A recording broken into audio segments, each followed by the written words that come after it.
We're on our second cabinet. This is the face frame style cabinet for our corner build. Again, we drew that out.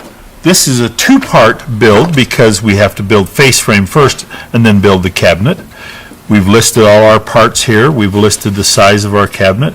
Remember, we were going to incorporate the corner filler in this one, and we've got our spacing all worked out.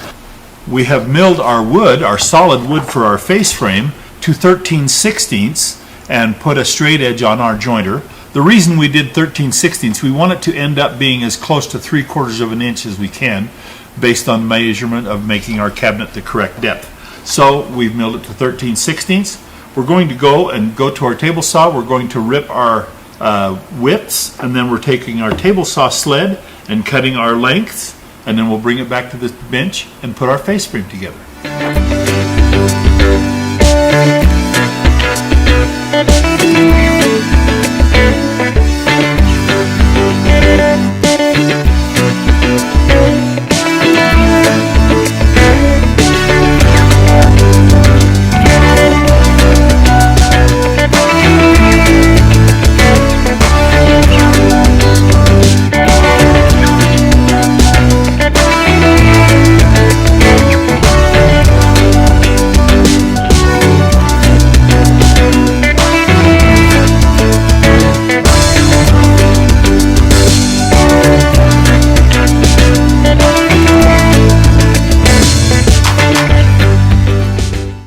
I sanded my edges of my face frame on my edge sander, but if you don't have an edge sander, just a good block with a piece of sandpaper on it, and sand like this to take off your saw blade marks works great.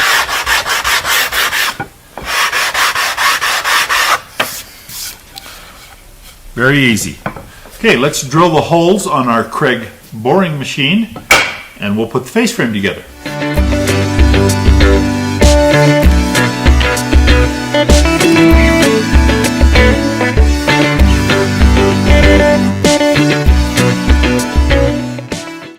We're getting ready to assemble our face frame now. We've got everything to size. We've gone over and drilled at our Craig boring machine. I want to show you a little trick that I use to make sure that I don't get lefts and rights mixed up. Basically, when you look at our shop drawing, we have a 1 1/4 side on one side and a 4 1/4 side on the other side. And the way I put them together to make sure I don't end up with my sides wrong is I lay it out on my bench the way it's supposed to look to me, and then I just flip it over. And I build from top to bottom,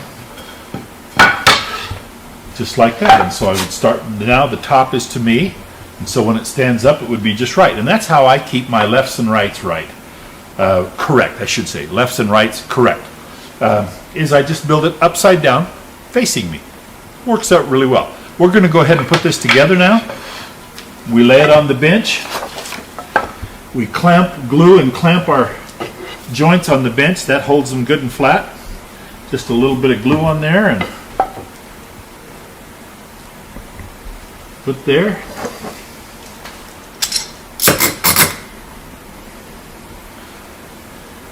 Clamp that down good and tight to my bench. Make sure your joints line up the way they're supposed to. Square drive face frame screws.